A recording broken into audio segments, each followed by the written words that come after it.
Okay, ladies and gentlemen, welcome to the meeting of the North Penn School District Board of School Directors, March 20th, 1997. This meeting is our regularly scheduled official action meeting when we will vote on matters which have been discussed in previous meetings. We will also present proclamation to outstanding students. This meeting is being videotaped for community cable channels. Individuals attending this meeting and intending to speak to the board should be aware that they are being videotaped.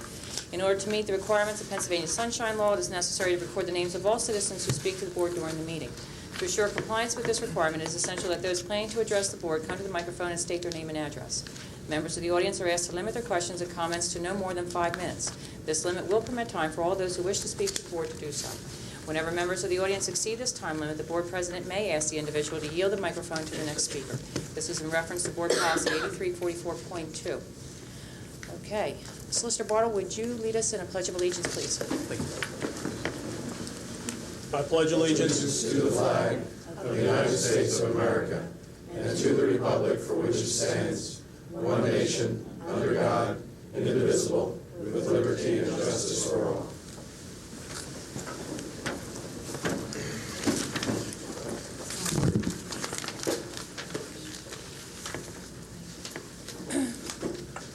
Okay, members of the board, I need a recommendation for the approval of minutes of the 735th meeting held on 2/20/97 as circulated. So moved. Second. I have a motion by Allen, a second by Schoen. All in favor would say aye. Aye. Opposed would say nay. Thank you.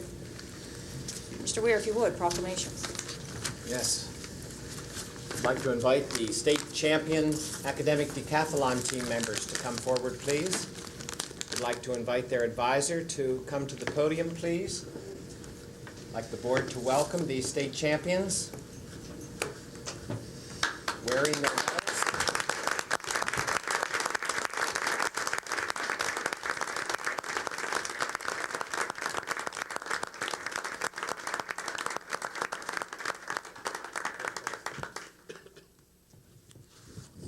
I'd like to introduce to the board Pam Schleif. I would like you to please tell the board and the audience and the television audience at home about the accomplishments of this fine group of students, if you would, please. Thank you.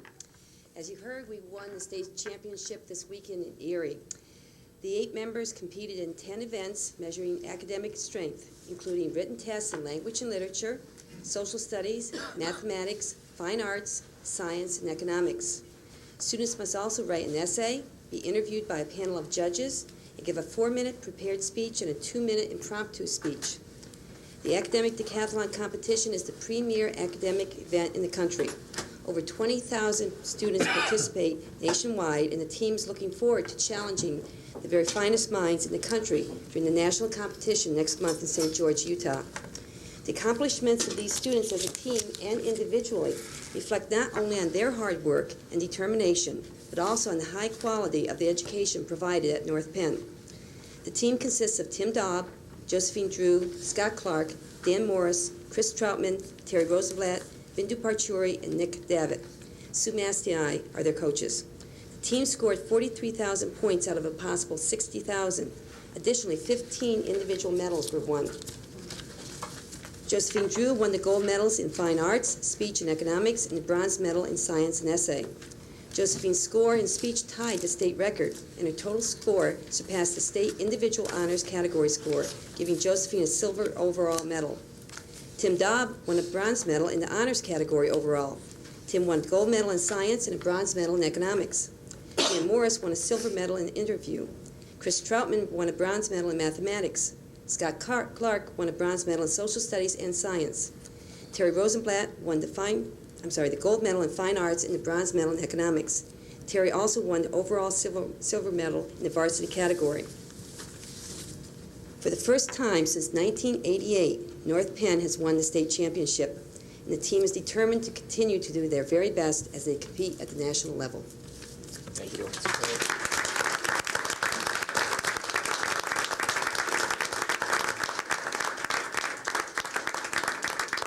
Thank you, Pam.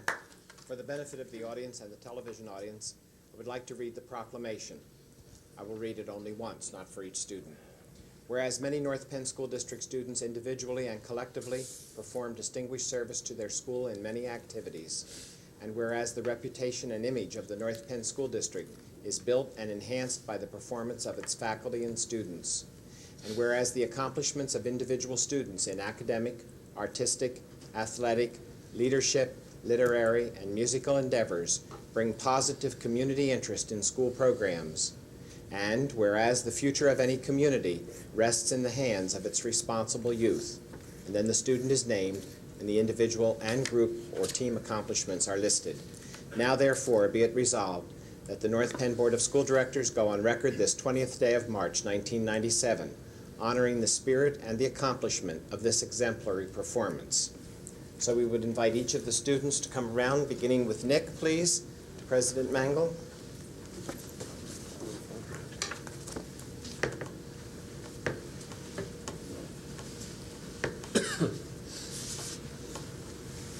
Terry.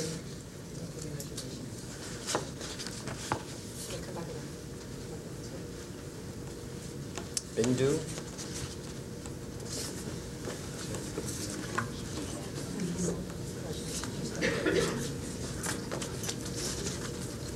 Scott. Then Chris.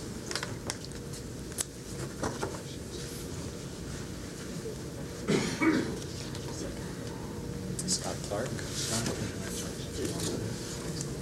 Dan. Thanks a lot.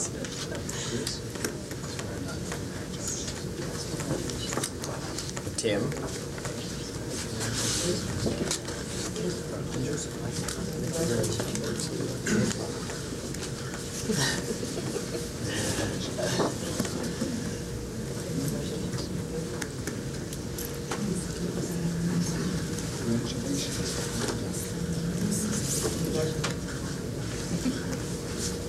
Would you invite the faculty advisor to come back, please? Pam, please.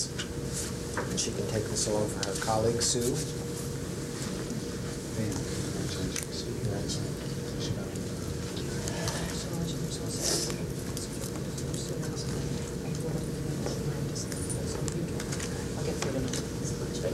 Ladies and gentlemen, round of applause.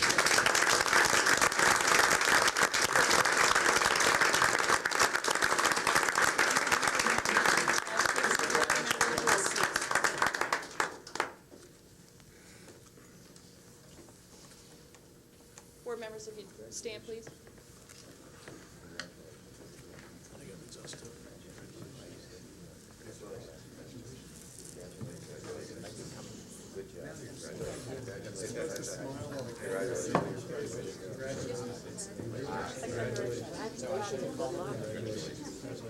Hi. See you again. Hi.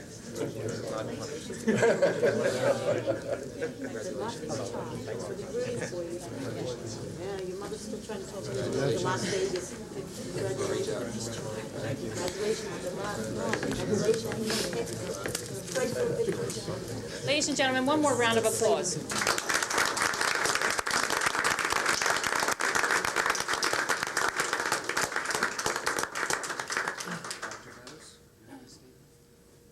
Yes, with the board's indulgence, I have a proclamation to read also. And it's one that gives us great pleasure and a great sense of pride. It was an outstanding weekend for North Penn High School, but it's also been an outstanding school year. And now I'll read the proclamation that endeavors to establish why our chests can puff out with pride. Whereas Pennsylvania State Championships in the academic, decathlon, boys swimming, water polo, and marching band have been earned by North Penn High School students and their faculty, coaches, and advisors. And whereas the North Penn High School girls cross-country team and the boys swim team have also achieved the distinction of district champion. And whereas the North Penn High School thespian troupe achieved state recognition in competition, and many students have earned individual titles in district, regional, and state competitions. And whereas these students have brought considerable favorable attention to the North Penn School District, and whereas over 200 North Penn students participated in local, district, or regional and state competitions in order to achieve these championship titles, and whereas the North Penn community has considerable pride in their achievements and these students and their coaches. And now therefore, the North Penn School District Board of School Directors hereby proclaim Friday, March 21 as North Penn Champions Day in honor and recognition of these significant accomplishments of our high school students. And may I add, after I finished reading the proclamation, what a balance when you think about this marvelous accomplishment by these young people in academics, in the arts, and in athletics. That's a really healthy balance. Thank you.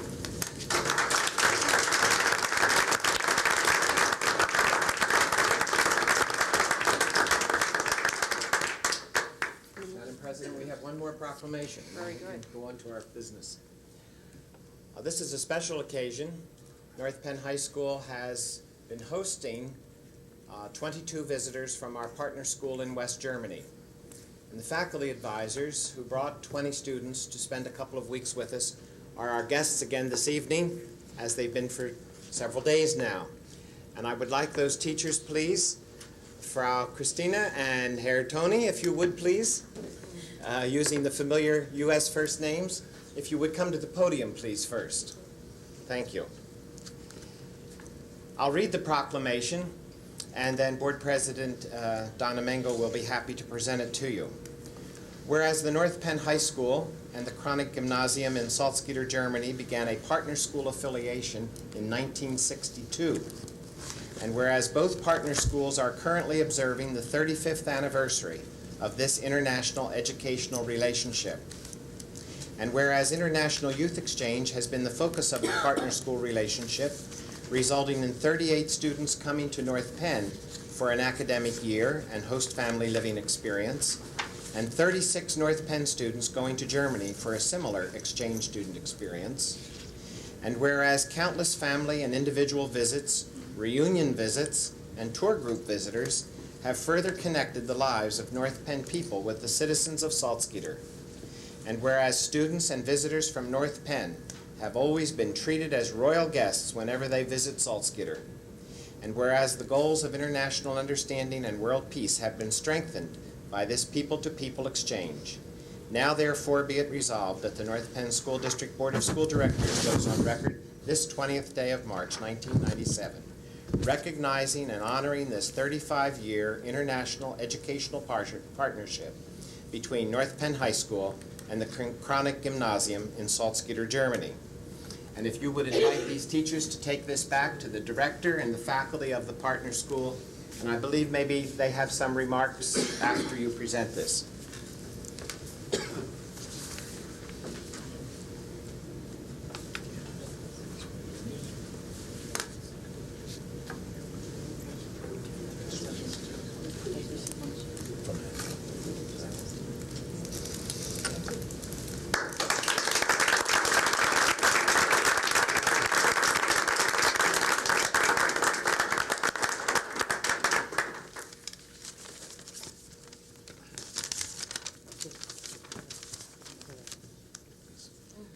On the behalf of the principal of the Kronig Gymnasium, Herr Dr. Mühlich, on the behalf of the staff of the Kronig Gymnasium, and above all, the English faculty of the Kronig Gymnasium, Christina and myself thank you very much for this proclamation. We are aware of the fact that this means a great honor for us, though the two of us know that there should be many people who should be honored for this. I just would remind you of those many advisors who did their jobs to keep up that partnership. But above all, I would like to mention the members of the International Friendship Committee who promote and support the exchange with the Kronig Gymnasium, and we've just had good opportunity to watch how they do it and how they raise the money to support this great exchange. But last not least, I would like to thank Ken Weir. For us in Salzgitter, Ken Weir has been the engine and the heart of the partnership, and whenever things got a bit rough, it was Ken Weir who helped us with not only with good advice, but with action as well.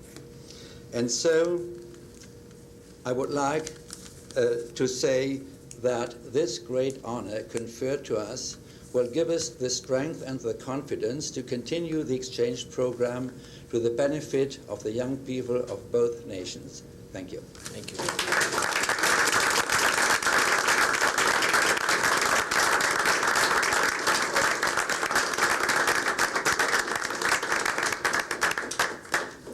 Okay, and exactly, I'd like to congratulate Ken and thank Ken Weir for being Ken Weir, for doing Thank what you. he does. Tony's- Round of applause for Ken Weir, please.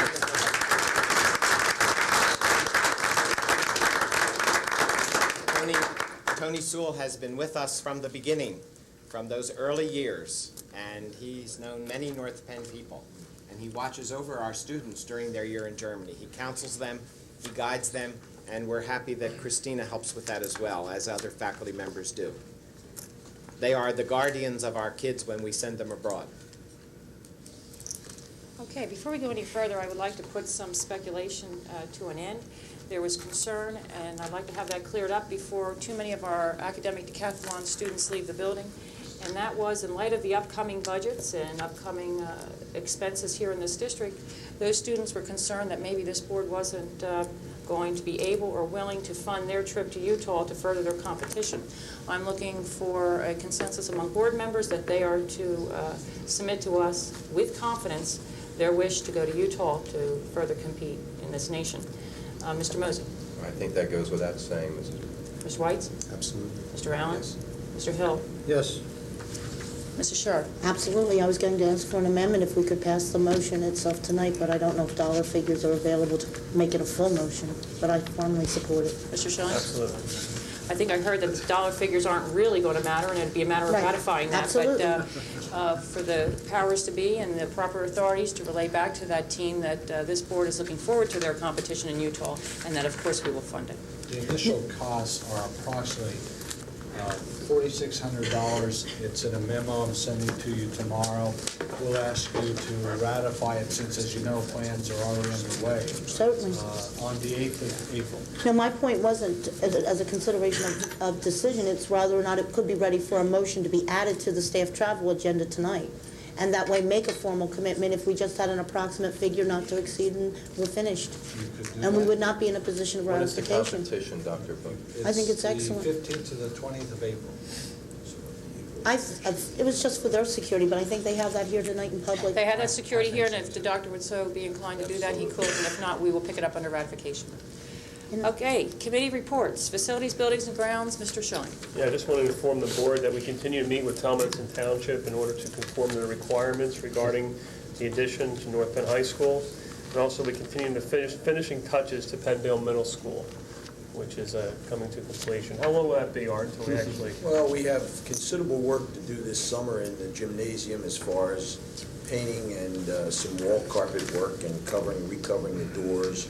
And we have some areas of instruction that we have to do in the summer, but by August, we should be totally finished. End of report. Okay, any questions of Mr. Schilling? I have one question. Yes, sir. What's the status of work at NAP right now? Plans? I mean, where do we stand in that process? We will bring before you, as you know, based on the initial contract that you awarded to Mr. Delciato, he has been working on the schematic drawings. We do have schematic drawings near completion, and we will bring before you at the April 8th meeting, which is a committee meeting, but Dr. Bose has assured us that he'll make it an action meeting, and we will bring before you the recommendation to go to the next step with the additional classroom work and a revised contract for Mr. Delciato. Thank you. Okay, any further questions? Thank you. Community Services and Policy, Mr. Hill. While the policy committee is working on many different things, we're bringing nothing forward at this time. Related to community services, as I mentioned at the last meeting, we have scheduled a meeting with all the municipalities on April 30th to share common interests. Any questions of Mr. Hill? Board members? Thank you, Mr. Hill. K through 12 curriculum. Mrs. Krieger is absent this evening. She is ill. Anybody have a follow-up Yes. report, Mr. Allen? Yes, I do. Elementary, middle school, and senior high language arts, reading, and English teachers are in the process of making a recommendation for instructional materials for the K-12 language arts adoption.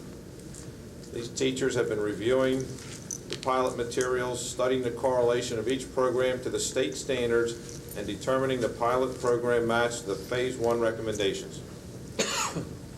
At our April workshop, Dr. Hassler will bring forward a recommendation at that time. Within that recommendation will be the rationale, the overview of the adoption process, implementation plan, financial information, technology recommendation, and accountability plan. End of report. Okay, any questions of Mr. Allen? Comment? Or Yes. it may not be directly to going on. It relates to the proclamation statement that was read at the beginning, but there was no board comment right at that action.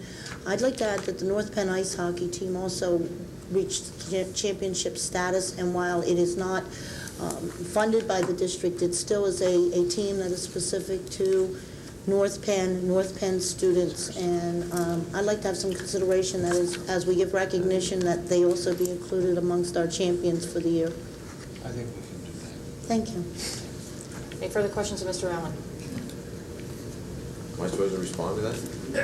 No, Bill, no. This is the only category really where co-curricular curriculum falls, and Okay. when we moved from one proclamation and it went on to others, this seemed like the only opportunity to catch up with Dr. Bose. Thank you. Okay.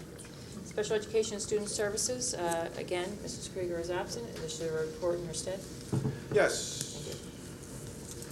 Busy guy tonight. There is a request for approval on the board agenda this evening for placement of modular classrooms to deal with increased elementary enrollment. The placement of these modulars will be as follows: 2 at Nash Elementary, 2 at Montgomery Elementary, 3 at North Wales Elementary, and 1 at Inglewood Elementary. End of report. Any questions of Mr. Allen? Okay, thank you. Support Services, Mr. Allen. Get ready, Bill. No report. Oh, you're just doing everyone else's report. I see. Okay, thank you, Mr. Allen. Finance, Mrs. Sharp. Only to mention that everyone will find attached to their agenda the budget meeting calendar, which we're being asked to publicly support. The board will be receiving a copy of this budget in the next, by tomorrow. Mr. Kelly is absent from tonight's meeting. However, shortly after the board's receipt of this, it was understood that copies will be made available to the public so that they will have an opportunity to come in and begin discussions with an opportunity to review this budget. Hope for a very orderly budget process, and as everyone knows, there has been a slight delay due to certain personnel questions and issues that needed to be resolved before producing the budget. But I believe that everyone should be very pleased as we move forward with the budget, the new process that will be instituted. Thank you. Okay, thank you. Any questions of Mrs. Sharp? Okay, thank you. Before we go to personnel, I would like to insert at this time the formation of a new committee, Mrs. Hatfield, and that for future meetings on the agenda that this be properly paginated in between finance and personnel. There will be now a negotiations team, if necessary, to meet with the NPEA in the future. That team will be chaired by myself. It will include Mr. Hill as the other board officer, as vice president, and it will include Mrs. Shar and Mr. Mosey from finance. Both members of personnel and both members of finance will make up the negotiating team for the North Penn School District.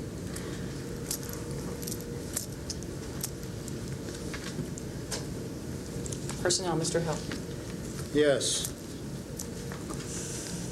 Because the NPEA Teachers Union has elected to take more time in reviewing the tentative contract that has been worked out between the two groups, this board will not take any action this evening on this tentative contract.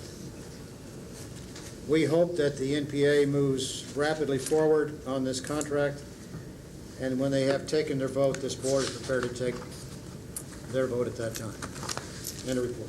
Okay, thank you, Mr. Hill. I would further add that this board has ordered an audit through the firm of Manley Falconeri, specifically Ed Furman, to provide us with the security that we need as a board, that all figures and all proposed figures are accurate to the best of our knowledge and the best of our professional services. And we anticipate that report coming within a week. And in that time, the board members will hold an executive session to look over the report of that audit. Any questions, personnel? Okay, thank you. Legislator, Mrs. Shaw. No report at this time. Mr. Sure, I have a document that was given to me today by State Representative Joe Gladdick in regards to an upcoming bill that he will be proposing on Murd Pay. I see Mr. Jordan's in the audience. I do want to share that document with you also, sir, and that'll be forthcoming. Okay. Any questions of Mr. Sharp? Okay, thank you. Technology, Mr. Wyatt. Yes, a special action meeting was held on March 12th, at which time a presentation was made to the board. Future work sessions will be held to discuss the contents of the plan to work towards a consensus for future action. That's my report. Okay, thank you. Any questions of Mr. White? Mr. White, you should feel confident that we are going to have, if not one, numerous meetings to come to consensus on what this district will do in the area of technology. High school expansion, Mr. Mosey. Just want to bring up to date that we are moving along as quickly as we possibly can on the process.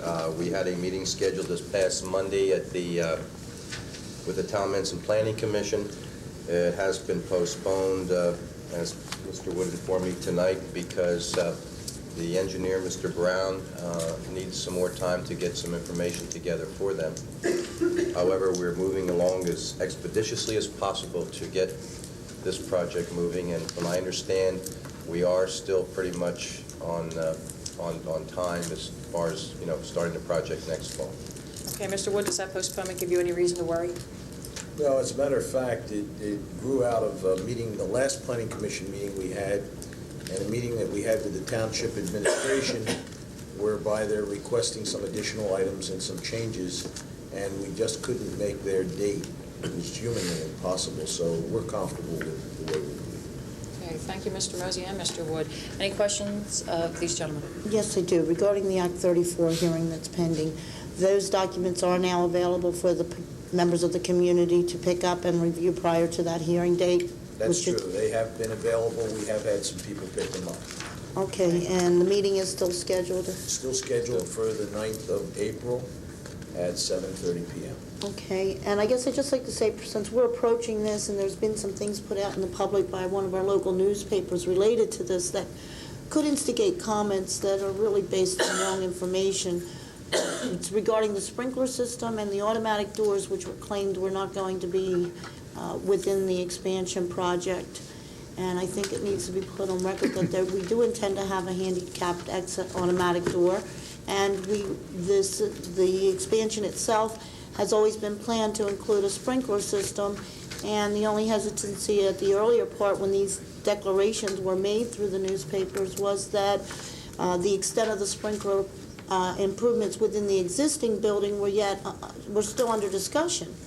And It is our intent, and we are going to sprinkle have a sprinkler system in the addition. We will not be going back and doing the existing building. It is cost prohibitive. And we do have a ramp, a handicap ramp, quite a nice design. The drawing clearly shows that, and that's something that we will discuss and is part of the Act 34 program. I just appreciate you clearing the record on that at this time before we move forward with perhaps people reacting to false information. The addition Thank is you, fully ADA compliant. Thank you. I think if I can say, as a follow-up, Mrs. Shear, if anyone has any questions, I would strongly recommend that they get a copy of the Act 34 booklet. And it's self-explanatory, and it does cover those two issues that you brought up.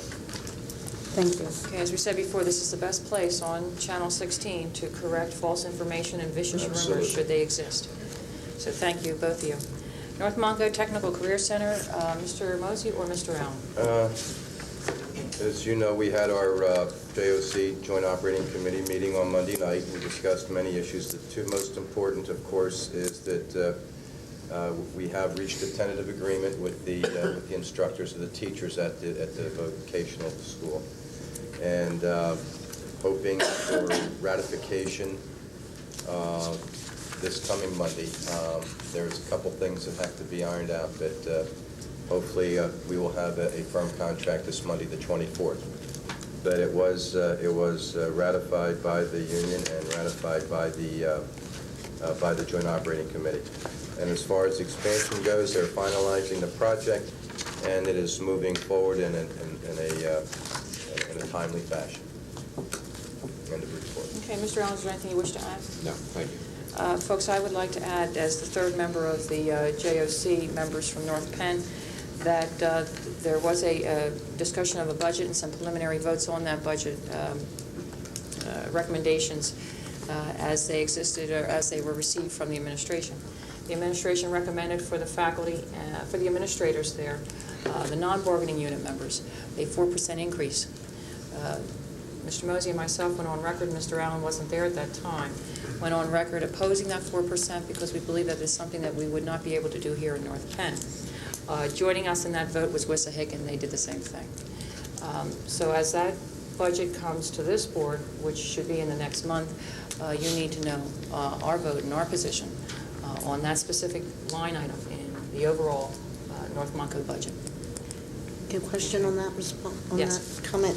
Even though the budget may be coming to us in the next month for acceptance, I assume those figures will be forwarded from one financial department to our financial department so that we can as best, upgrade our proposed budget itself? I would hope so. Okay. I think that's a matter of Mr. Kelly making a proper phone call. I will check with Mr. Kelly then when he returns on Monday. Super. Thank you. Okay, thank you. Merck Science Partnership, Mr. Weitz. Yes, I have a report tonight for the board provided by Donna Brown, our science supervisor, and David Decker, our math supervisor. Leader teachers recently participated in the second of three 1996-97 follow-up sessions. These sessions were designed to assist teachers in working within their school to further the goals of our science and math programs. Our Resource Center continues to provide timely access to science instructional materials for all kindergarten through grade 8, with coordination provided by our Resource Center clerk, Kathy Trope. Bug boxes, hand lenses, buckets, and forceps come and go as part of the modular kits units distributed to each teacher. The Resource Center also stocks additional equipment, books, and videos on loan to teachers when requested.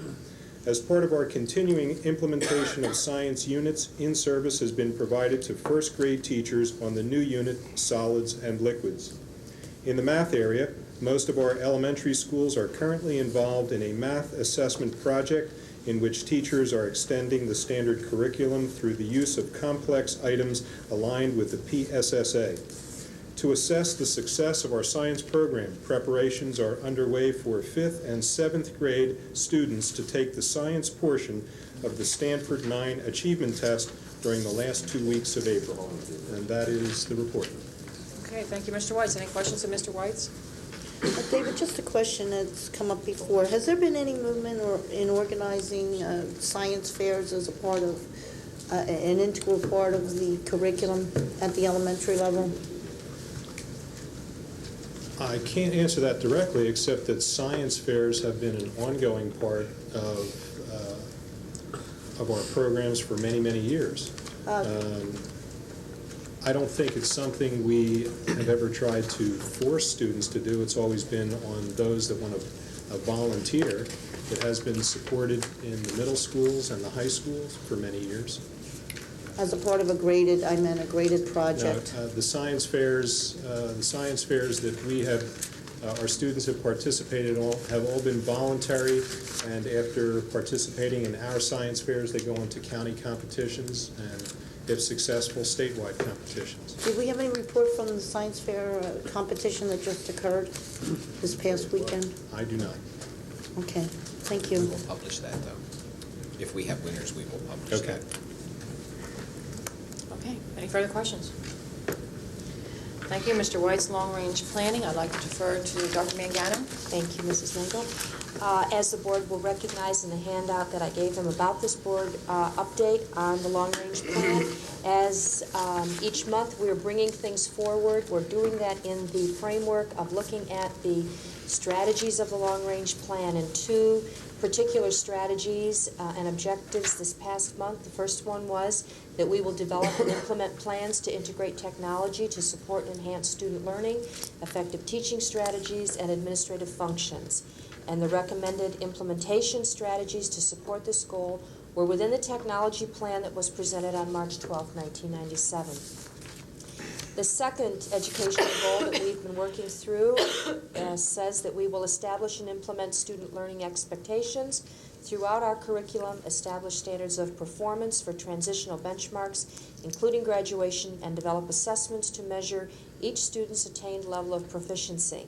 The recommendation before you tonight to approve and support the continued planning to develop a North Penn High School summer school enrichment experience and an early graduation opportunity with the inclusion of a college-level examination program, CLEP, is part of the proposal to fulfill that particular objective. And you also heard this evening that the language arts program recommendation will be presented April 8th at that board meeting. The Staff Development Council has put forth a staff development survey, which has been given out to the entire professional staff, the results of which will be reviewed and prioritized to create professional development opportunities through the use of staff development in-service days and early dismissals, and that will be forthcoming when those results have been tabulated. Okay, thank you. When do you expect those back? Probably in 3 weeks. 3 weeks. Isn't anything that you feel would affect the calendar? No, we're working within that. Okay. Thank you. Any questions of Dr. Mangano? Yes. Sandy, regarding the staff development survey, if this is being used to judge perhaps the topic areas for staff development. That's correct. This is going to be basically asking what they'd like to see have happen in staff development?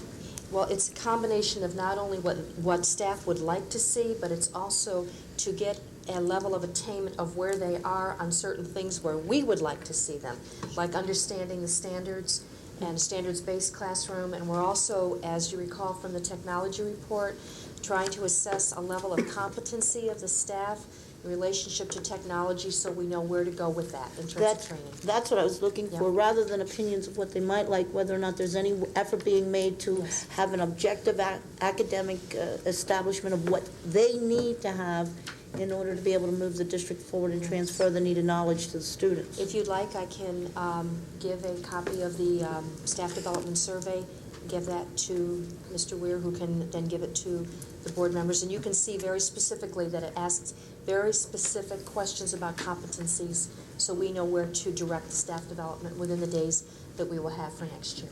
There are 7 in-service days planned in the calendar that's attached to the agenda tonight. How many of those will actually be used for staff development?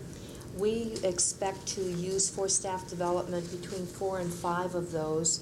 There are several things that would be priorities for us for next year that we would have to dedicate those days to. Hopefully one will be the English Language Arts program. We're hoping that one would be for technology, and there are several other curricular areas that need to be attended to, and we certainly know that Dr. Hassler will be looking at implementing curricular design and standards as we move forward. So we know we've got some pretty high priorities that have to be accomplished, state requirements. May I make a suggestion for one of those? It was brought up a year and a half ago, I guess, when we were discussing the reading curriculum, and there was a particular program that was under discussion, and that's dealing with the decoding that was a part of the reading recovery program. And at that time, I advocated that rather than that because of the way the program was registered and so tightly regulated that if you used that name, you had to deal with one-on-one, whereas the strategies within there, certainly no one owns them. They're there for us to perhaps convey to our staff so that each teacher can take it into their classroom and deliver it to the masses through that kind of delivery, rather than a pull-out one-on-one tutoring program. So I would like to see if you give some thought to that, because quite frankly, if we're going to look to raise the percentages of our literate and achieving students in the discipline of reading, perhaps we need to put more attention on what's happening inside the classroom, where what is being done there is affecting all of the students, and look for resolution that way. So no other questions, and I thank you very much for the report. That has already been conveyed to Dr. Terozzi. She is aware of that. So we are considering Yes. taking some of those Yes. those strategies that we Yes. are finding is common as a weakness within our students and taking them right into the classroom. We've already talked about that. Great, thank you. Okay, thank you. Thank you, Dr. Mangani. You've been busy. I Meeting have- discussed, Mr. Hill? Well, we have time. I'm sorry. I have a question related for Sandy. Under one, this relates to the discussion we had the other evening on technology. And I guess it relates to my primary concern related to how we're going to use technology for our students, which is the goal of technology as we talk about. I'm uncomfortable, so personally, I'm uncomfortable with where our program is as to how we intend to use technology as related to the curriculum and what do we have to train to get there. I don't see, while the long-range planning speaks to it and there's a lot of talk about it, I don't see a plan anywhere in place, which seems that we need that before we can decide what hardware we have to go with it to get there. Is there any thoughts along this line? Yes, and I believe that was conveyed at the night that we did the technology presentation. I believe that that is something that Dr. Hassler and I have to look at relative to the curricular integration with technology. As each curricular area begins to go through their curricular review cycle, they're going to have to look at the technology implications for curriculum. English language arts would be the first one. One of the reasons I bring that up is that I realize we did discuss that. My point of it is the timetable for that. We need that before we know what technology to put on top of it. I think that's a point that we understand and are planning to look at some depth, particularly as it affects English language arts. Our intent for staff development for technology is to see where we can find out where we are currently and better use some of the stuff that we have now as we move forward. If I may? Yes, Mr. In the report I gave tonight about the reading language arts review that will be next month, one of the items I did mention was the technology recommendation. So it will be part of Dr. Hassler's recommendation in the report next month. So it is in there. Okay. Will we get that ahead of time, Dr. Hassler? Yes. Anybody else? Okay, meeting discussed, Mr. Hill. No report. Okay, municipal relations? I already made that one in one of my other reports about the municipal meeting. I'm ahead of the schedule. You're ahead of schedule. Any moving right along. Any further questions of Mr. Hill? Okay, thank you. All right, ladies and gentlemen, this is your time. Audience of citizens, we have Miss Christina Fretz. We go first.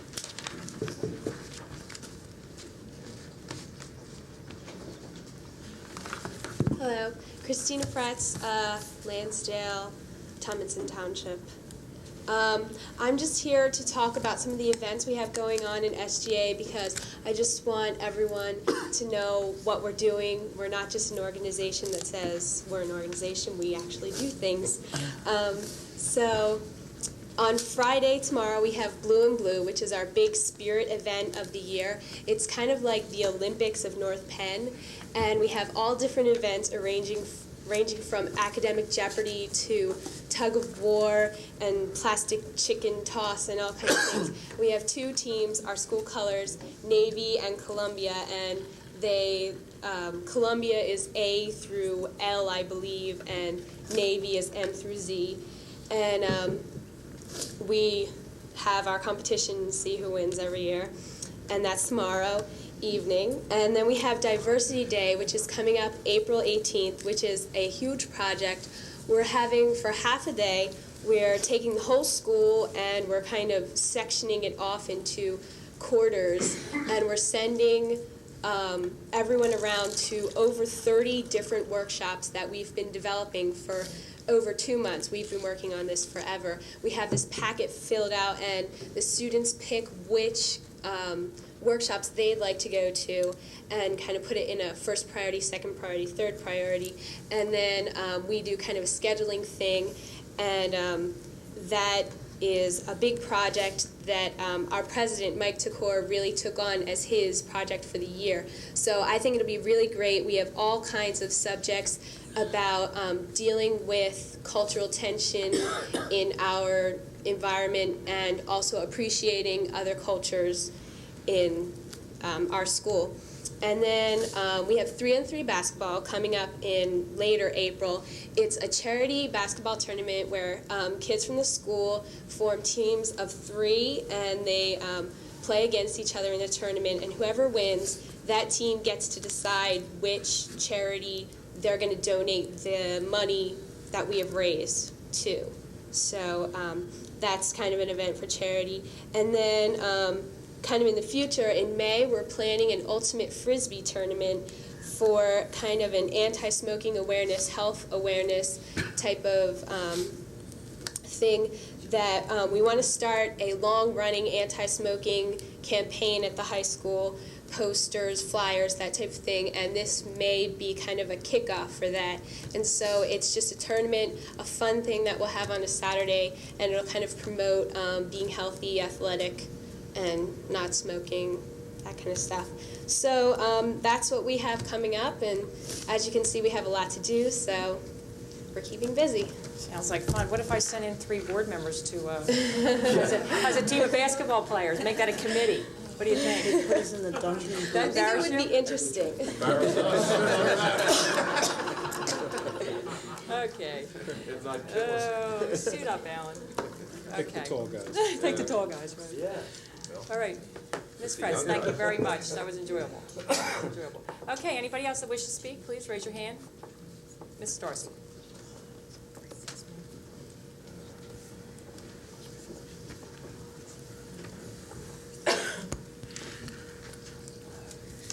Marla Darcy, Upper Gwinnett, and if you can't hear me, please ask me to repeat it. Dr. Bose, I wanted to know what the status of reading recovery is. Reading recovery has been considered by a group of staff in an effort to formulate a recommendation that would return it on a limited basis, totally externally funded, but that has been dropped because there's lack of support for it. Lack of support where? On the part of the board members who participated. Okay, because it was last that we heard was that it was to be discussed at budget time. So when did this take place? About a month ago. So reading recovery is dead then, that's it? Reading recovery was dead a year ago. But now it's not going to get resurrected, right? No, there's no support to bring forth a recommendation for it. Was this a total board vote, or? No, it was, there was no vote. So you said it was a decision by the board, though, right? It was influenced by the participation of 4 board members and staff. Okay, is that public record, which members and which staff? There's no public record, there's no board meeting. 4 board members does not constitute a board meeting. Mr. Darcy, the board officers formulate the agenda. There has to be board support to put together an agenda. The administration provides us with what is called green sheets, which is information that we receive on items that are wished to be pulled forward to be considered. The information that we received from the administration was an attempt to do exactly as Dr. Bose had said, and that was to find outside the local tax system reading recovery. We found that the idea was to use Chapter 1 funds, and there was great concern on the part of the board members, not only with the use of the Chapter 1 funds in that way, but also the legality of using the funds that way, in that not all schools qualify for Chapter 1 funds, which means it could result in some schools receiving reading recovery and some schools not. Board members did not feel that that was parity, that that was not fair, and did not, on that basis alone, wish to move it forward. ongoing opportunities to look at reading recovery and having it funded in another way or doing it in a different manner is always open to this board. Was the entire board, did you all have an opportunity to participate if you wanted to? Every board member received their green sheet, and every board member knows that they can call the president anytime they wish, anytime, day or night. I received 5 phone calls at least, I think it was 6, that they did not wish to go in this direction if it could not be fair to all children. Okay, well, I just want to say the loss of the reading recovery and the loss of Sue Durstein are 2 great losses to this district. Dr. Bose, when the other meeting you mentioned that sometimes aides are pulled out when you don't have enough substitutes.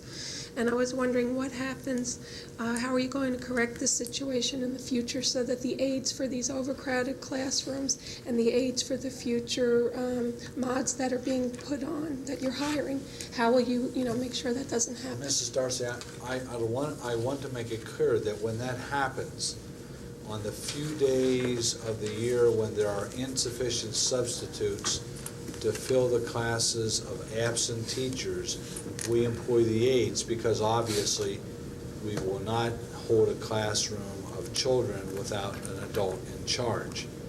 And those days are so few that they do not imperil the use of the aides for the general purposes for which they were employed the 180 days of the school year. In fact, if Dr. Miller, if you remember, I don't. How many days this year that might have been? Is it 5 or fewer than 5? I don't remember the number of days. I'm sorry, I don't have the exact number, but Dr. Bose is correct. We only do that when it's absolutely essential, when either substitutes have refused jobs or have taken them elsewhere. Okay, so you're saying it hardly ever happens? It doesn't happen frequently. Okay, thank you. Thank you, Mrs. Darcy. Anybody else, please? Yes, sir. Mr. Bailey.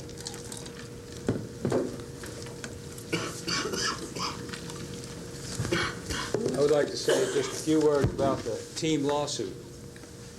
Many people have expressed displeasure with the fact that the taxpayers of this district are being asked to pay something like $43,000 in costs and office fees, which have resulted from the team petition and lawsuit to secede from the North Penn School District. I believe that Marla Darcy and Judith Thomas and Ann Caminetti and others have expressed the opinion that the district should not put the cost of this lawsuit onto the taxpayers of North Penn, and in that particular statement I fully support them. I agree, and the school code agreed. In early July, Mr. Frank Salphy published a letter in the North Penn Reporter which says in part, the Pennsylvania School Code, section 242.1, says such petitions must be decided by court and that the costs and office fees shall be paid by the petitioners or otherwise by the receiving district. If the court does not order the transfer, these costs should be paid by the petitioners since there is no receiving district. Now, I checked Mr. Salphy's citation with my copy of the school code and found that it was accurate. I can read it to you if you want, but I'll go on. Now, right after Mr. Salphy's letter hit the press, team's official spokesperson, Mr. Fred J. Hoffman, published a signed letter which he sent to the reporter, and that letter by Mr. Hoffman says in part, the top headline of Monday, July 8 read, quote, could your signature cost you, unquote. The answer should have been a simple no. He goes on to say, through tremendous community support, Team Incorporated has raised sufficient funds to pay for any court costs which may be assessed. Now, that's what he said. Now, as everyone knows, Team went ahead and brought this matter to court, and the court dismissed the Team petition because Team had failed to get the required 50% of taxable inhabitants. Now, I think that under those circumstances, it's unfair that the taxpayers, that this school board should force the taxpayers of this district to pay the costs that the school district incurred in order to defend itself. I think one standard legal principle is a loser pays. The school code specifically says that the petitioners will pay the costs and office fees. And I forgot to say that the code was written at a time when the state legislature had mandated that small districts be coalesced into larger districts because there were educational advantages to so doing. Part of their goal in writing the code was to discourage dissidents from subverting their legislative intent. That's why they put into the code that the people who sue have to pay. And I think they should. Now, after this stuff hit the newspapers, TEAM repeatedly assured its signers that they, the individual petitioners, would not have to pay. TEAM even published an official letter which stated the same, and which further stated that TEAM had collected enough money to pay any costs which may be assessed. I therefore demand that this school board, and perhaps Hatfield Horsham, who is also involved in the lawsuit, I believe, force TEAM to make good on their promise and pay these costs which they created through their deliberate action, and that they should not be allowed to push these costs onto the taxpayers in North Penn School District. Thank you. Thank you, Mr. Bailey. Solicitor, if you wish to respond. Yeah, the first thing, Mr. Bailey, before you sit down, you had offered to read the portion of the statute to the board that you were relying upon, and if you would just do that, yes, all right. Section 243, it says at the top of the page, Public School Code of 1949, and on the front cover, which I have back there, it says revised on January 1, 1988. This is the third paragraph in the left-hand column of page 14. It says, in all cases where such proceedings, etc., the cost and office fees shall be paid by the petitioners or otherwise by the receiving district. Okay. Now, I submit that since there is no receiving district, the only person left to pay is the petitioners. Okay. And TEAM has said they would pay for the petitioners. So I think they should do that. Can I respond? Okay. Yes. There are two issues. First of all, I must say to you there is some difficulty in answering the question in light of the fact that the district has been sued, and we were forced to incur significant expenses as a result of that, as you point out, in an amount in excess of $43,000. That's a difficult thing for me to advise a client at any time, that the client should just pay those expenses and be done with the matter. And obviously, we're not done with the matter yet. They filed a motion for reconsideration, which we're in the process of responding to before the judge. But let me read you the complete section that you quoted. And it says as follows, and I quote, "In all cases where such proceedings result in the creation and transfer by decree of the court of an independent district, the cost and office fee shall be paid by the petitioners or otherwise by the receiving district." This section refers then only to those cases where by decree of court an independent district is established. That's the only time that it applies. That is not the case in this matter. Obviously, we prevailed in this matter. Number two, the second issue is the definition of costs. And the definition of costs, as I would read this section to apply, would be court costs. And court costs are not attorney's fees and expert witness fees. They are the costs other costs that pertain to the action before the court. And we had some discussion concerning this matter in our office at the time that we considered this. Obviously, had this section provided for the imposition of attorney's fees, I would have so advised the board at the time. But unfortunately, that was not the case, and my advice to the board at this time would be that this section does not apply. And I may like to share your view, but unfortunately, I don't think this section of law bears it out. How about the loser pays? Mr. Bailey, why don't you take the podium, please?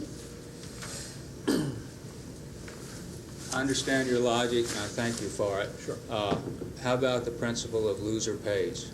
Well, And also the principle of responsibility. These people can go on forever and force more and more cost on us, and I don't think they should be allowed to do that. They should be responsible for their actions, and that means they should pay their cost if they lose. That's my opinion. I don't know what the law says on that. Yeah, I can only stand by my opinion with respect to the law. We may have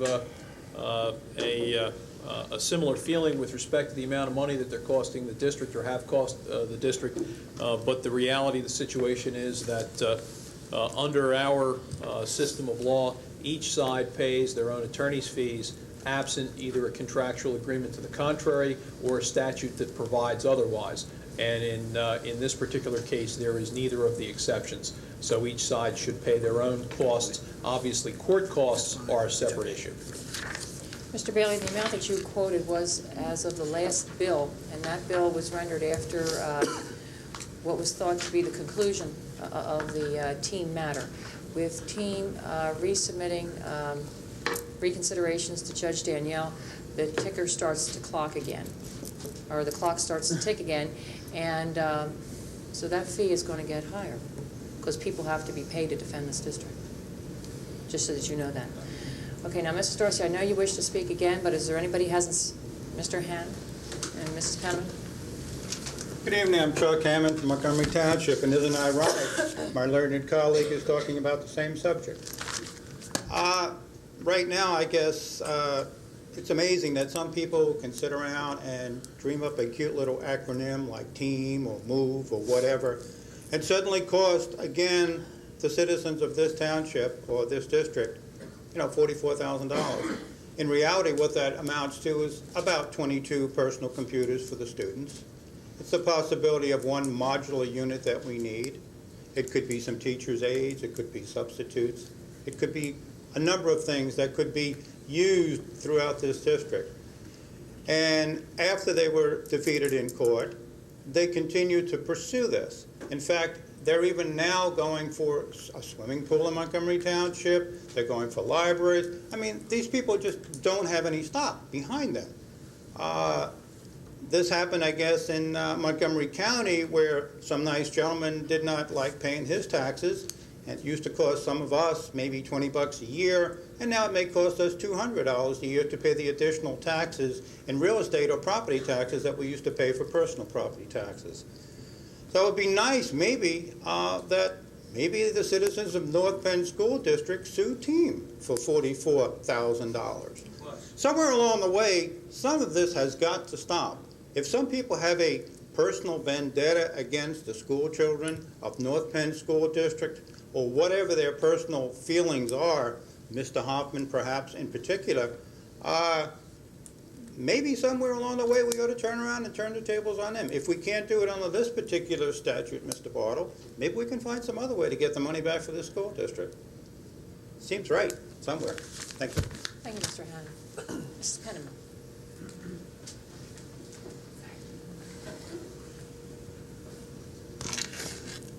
Bobby Penniman, Tolmanson Township. I just want to talk about two things very quickly. I'm delighted, absolutely delighted to hear that we'll be putting sprinklers in the addition of the new high school, in the new addition to the high school. I had spoken quite emphatically during the time that we had Mr. Breslin here about the need for sprinklers, because I don't believe they were intended to be included, and I'm delighted that that decision has been made. I think it will provide us all an additional feeling of security and a measure of safety, and will prove cost beneficial in the long run. So thank you very much. I'm curious, my second topic is, I don't know if it's appropriate to discuss this tonight or not. I know we were going to be Mr. Hill had recommended ratification and approval of the tentative agreement, so I guess that means it's open for discussion tonight. I'm curious as to why that tentative agreement wasn't included with our handout if it was on our agenda. That was pulled from the agenda, Mrs. Penniman. Oh. That did not happen. Oh. Yeah, it was in the typed copy here. But you notice that when I said we're going to table it, so it doesn't exist as a public document. It does not exist as a public, that was my next question. Does it exist or not? Because all that I know about it is what I've read in the paper, and it seems to me a very positive series of negotiations that have occurred from my standpoint. I'm curious, Ms. Mengel, during the last election campaign, you had spoken on several occasions very adamantly about being opposed to the contract that's currently in place. Correct. And I'm just curious as to why an about-face seems to have occurred. In the absence of a lot of discussion, that's all that I could assume has happened. Mrs. Penniman, the possibility of a contract in the future represents exactly that, the future. We don't wish to go back to Egypt. We don't wish to go back to that bad contract and all that surrounded it. And not only is this board, but I understand the NPEA is anxious at the right time, when this is ripe, to discuss all the details, all the good details that surrounded the formation of this tentative agreement. Don't misunderstand me. I think this is a very positive occurrence. It is. Yes. And but I'm just curious as to why this turnaround, in your personal opinion, took place. All I can say is you need to stay tuned, and I look forward to explaining that at the right time. Thank you. I do I need will. something clarified, and I wish the board solicitor would do that. Yeah, I think that this is a matter of labor negotiations. Obviously, that's protected. The board has the right to discuss these type matters in executive session, and they will do so. There was a difference between what you had responded and what Mr. Hill had said. When he said that a document does not publicly exist, I think what Mr. Hill is saying is that there is nothing that is available for the public. You should not conclude, therefore, that there is no document or that there is one. The board's just not taking a position with respect to that at this time and making it known to the public. At a future time, when the negotiations are concluded and there is a time for this board to vote, you will see at that point in time exactly what the board does or doesn't have. Thank you. Thank you, Mrs. Penniman. Mrs. Allen.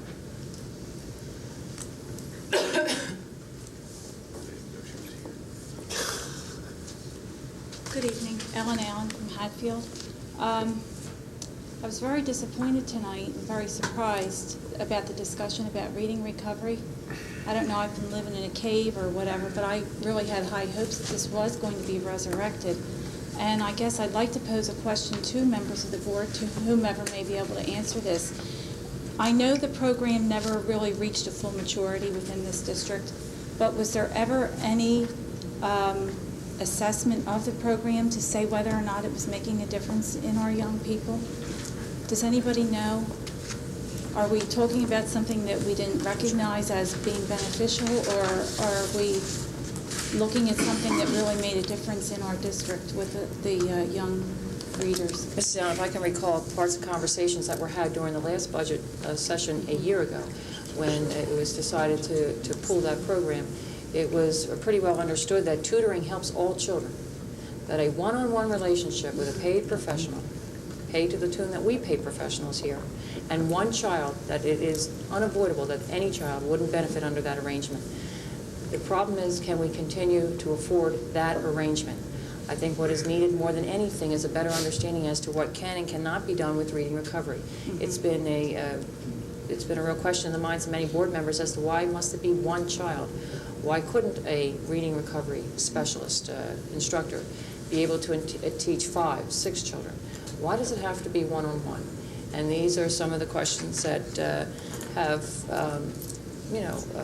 antagonized the minds of many of the board members, but it came down to a matter of affordability. There was never a question that one-on-one tutoring doesn't help. Dr. Bose was given the freedom and the latitude to research other funding opportunities, which he did. Chapter 1 funds are available, and maybe that could have been turned into monies outside of local revenues to fund a part of that program. But more than the majority of the board called me that they didn't feel it was fair because not all schools are Chapter 1 schools. So some would have it and some would not. So then that was an issue in and of itself. I did hear you say that earlier in your explanation, but I still am struggling with that because I hear the word parity and I say to myself, is it fair and equal when we have some students who are better able to achieve that reading capability and others can't? Is it fair that we don't work with the ones who can't reach that at the same level at the same time in their stage of development? Well, I think it's unfair to say that we're not working with those children. They're not receiving that one-on-one tutoring under the patented name of reading recovery. But there are many other reading support programs and support specialists, reading specialists, et cetera, in this district. It's not as if the removal of that program stripped these children. Well, I need somebody to say to me that taking that program away, we are still providing the essential amount of time that these children who are especially struggling need. I mean, why did we even look into the program if that wasn't a problem already?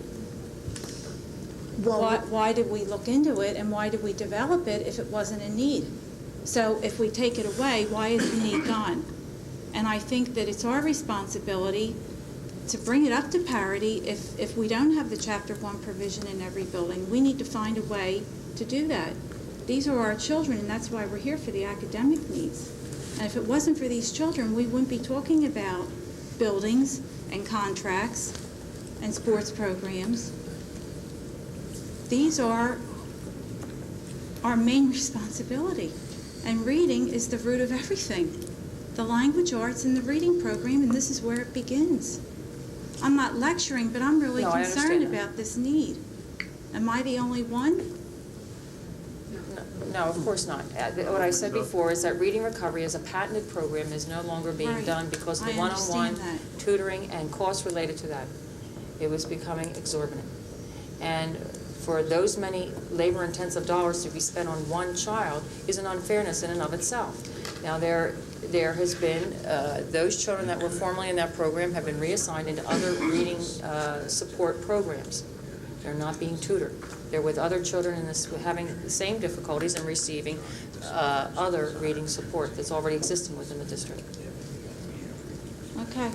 Thank you, Mrs. Allen. Mr. Berry, I'm sorry. Yes, sir. Good evening, Jerry Vigilante, Hatfield Township. I have two things this evening. One is regarding the earlier proclamations.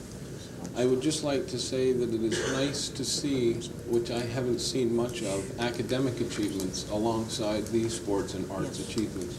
So congratulations again to those students. The other is, Mr. Hill, the upcoming meeting with the municipalities. Is that a public meeting, and can you tell us anything about it? It's not a public meeting. It's a meeting between the officers of those municipalities and the school district to share common interests.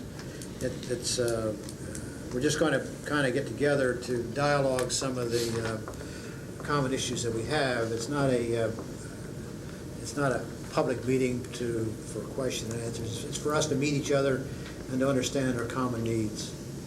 It may develop from there to something that the public or some other may be doing to. But first, we just want to get together and meet each other and have some.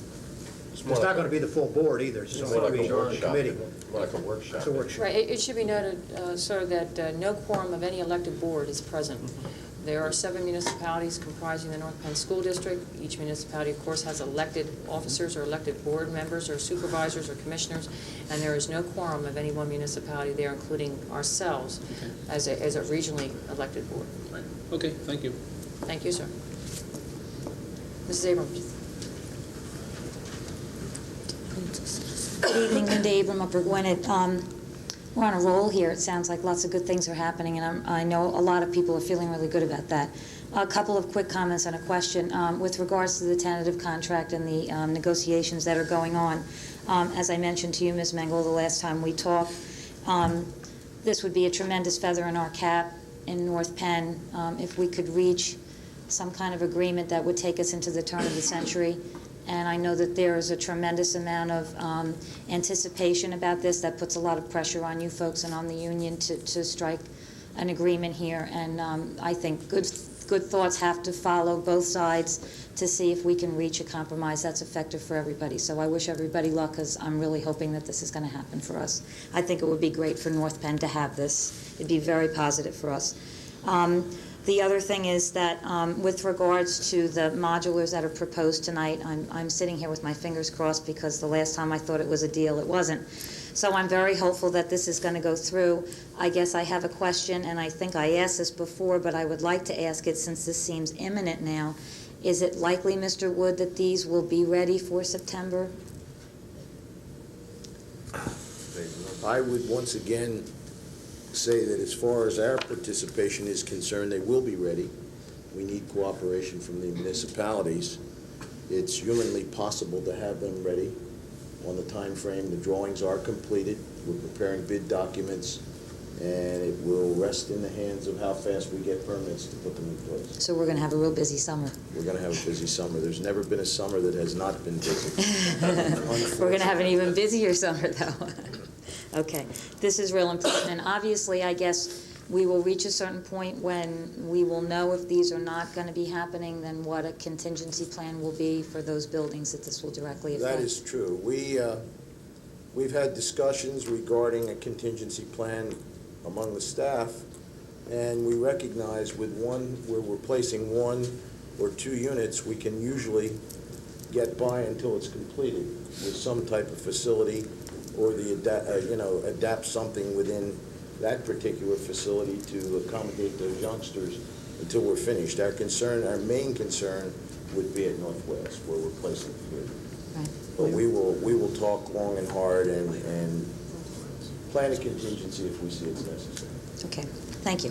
Okay, Mrs. Abrams, that recommendation is first under the superintendent's report, so you don't have to wait very long. And also, this board appreciates your well wishes, and I'm sure the union does too. What we're hoping to achieve is not only labor peace through 2001, but what is fair for teacher and what is affordable for the district. Amen. It must be fair and affordable. Thank you. Yes, madam.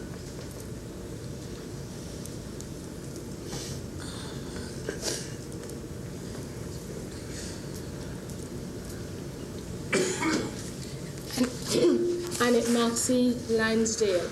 I'd like to go back to what was said earlier about the Reading Recovery Program. From what I have read, the Reading Recovery Program is just that, a recovery program for children who have deficiencies in reading. You have mentioned that because of a lack of parity, that program has been scrapped in terms of it being implemented here in North Penn. And you said that those students who could benefit from that have been shuffled into the reading support strategies which are already in place. But from what I'm gathering, because of a lack, you needed something else. Is that true? Because they had deficiencies in reading, the reading support things which you had in place were not sufficient. So that was why you looked into reading recovery. Reading recovery was something that was piloted in this district a number of years ago. It was a pet project of a former administrator that was here, that is no longer here now. And it was a program that continued to grow and grow and grow in cost. It became tutorial, it became one-on-one, which caused not only a great problem for our budget, but created unfairness in terms of labor-intensive dollars being applied to one child in that arrangement. Those children were then moved on into reading support programs that have always been here. There was an attempt to possibly bring that back if other revenues could be sought. The parity issue that I mentioned came that when we looked at the use of Chapter 1 funds for reading recovery, we found that not all schools would qualify, because not all schools qualify for Chapter 1 funds. Okay, I would think that, as was mentioned before, if we have 45,000 to channel into a lawsuit, we must confine some funds to channel into the reading recovery program. And you keep mentioning one-on-one tutoring. That is the reading recovery program, one-on-one tutoring, because it has been shown that children with reading deficits are best served by one-on-one tutoring. So it is cost effective to me if you are going to encourage reading fluency that you spend that money. And it is not one teacher spending her entire day on one child. It is that teacher who has been trained in the reading recovery method, tutoring children one-on-one. Maybe it's half an hour or 1 hour, but it is not an entire day. It's not over one day. So I am concerned about you're saying one teacher, one child, expensive. Yes, it is somewhat costly in terms of it's not like just a book, and so I am concerned about that. So what is now going to take its place?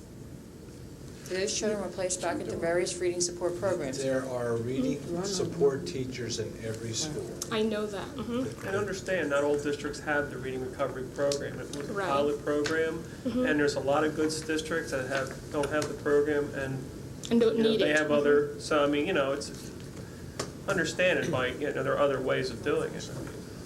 Mr. Schilling, then Dr. Bose finishing. I suppose if we had unlimited resources, the best way to teach all children all things they need to learn would be to have a tutor for each child for a full school day. This is not a perfect world, and that's not an affordable approach, at least not in public schools. Now, if we could also influence every family simply to read to children every day during the first 5 years of their lives, and make sure they read themselves thereafter. What we know about reading is it's like most skills, the more you do it, the more you learn.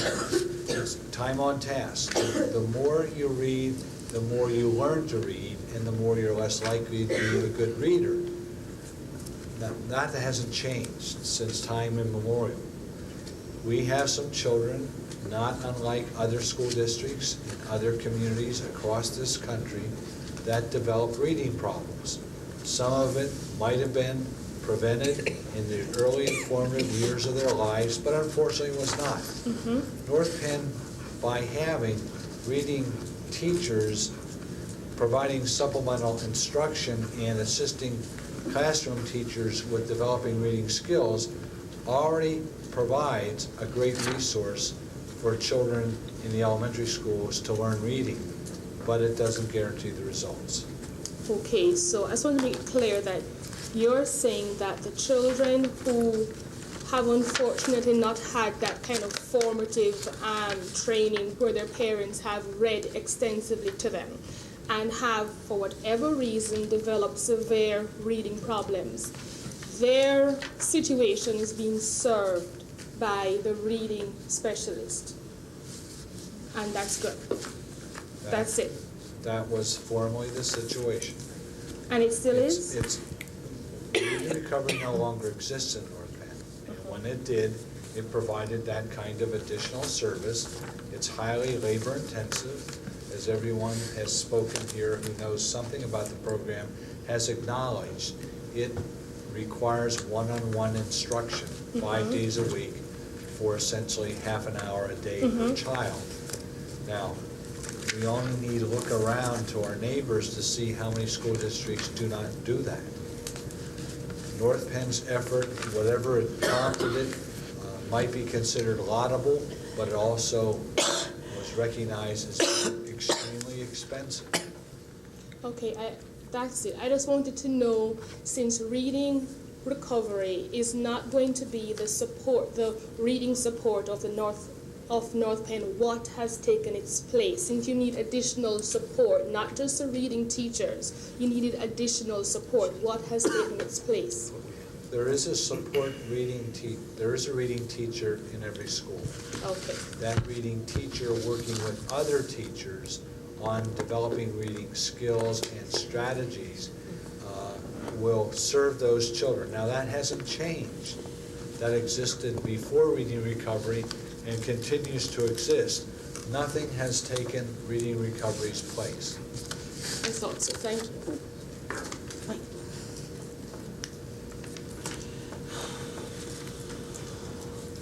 Judith Thomas from Hatfield Township.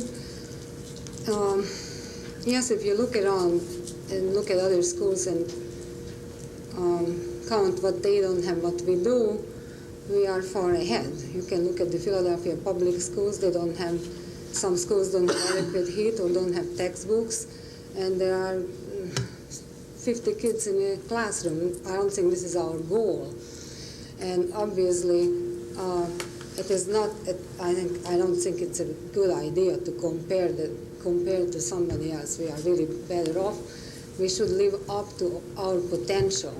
And the fact is that this area, economically, is a well-to-do area, and it's a shame that if kids are going to be passed on to the next grade without knowing how to read, and this is what's going to happen, because I would like to also hear somebody's opinion what will happen to the kids who don't learn to read. Will they be retained then, and will they repeat classes? Are you in favor of keeping a kid in a certain grade long enough to learn what is to be learned there, or do they just go on automatically to the next grade? And I just would like to repeat what other people said, that if we can find $43,000 for a lawsuit, $45,000 to create a new position for a football coach, I think we can find money for reading recovery, or maybe instead. I know that those two don't amount to the recoveries, but these just show our priorities, and I don't think that we are that bankrupt or that poor that we can't afford to teach the kids to read. Thank you. Okay, thank you, Dr. Tomas. I need to make note of two things that you said. No, we do not have the money to spend on litigation, but we are required to pay for the litigation as we understand it, and unfortunately those dollars have to come from somewhere else. As for the, I'm sorry, the additional cost that you mentioned that we found for the football coach, that too isn't true. That was an open position that we had in the technology area. So that was a position that could be filled. We did not find those dollars. Anybody else, please? Mrs. Darcy.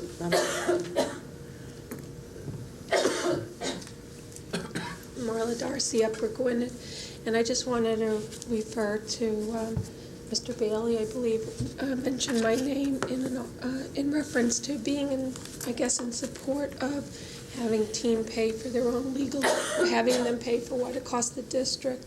And I think I had spoken to a reporter from the Intelligencer a while back, so he may be referring to that article.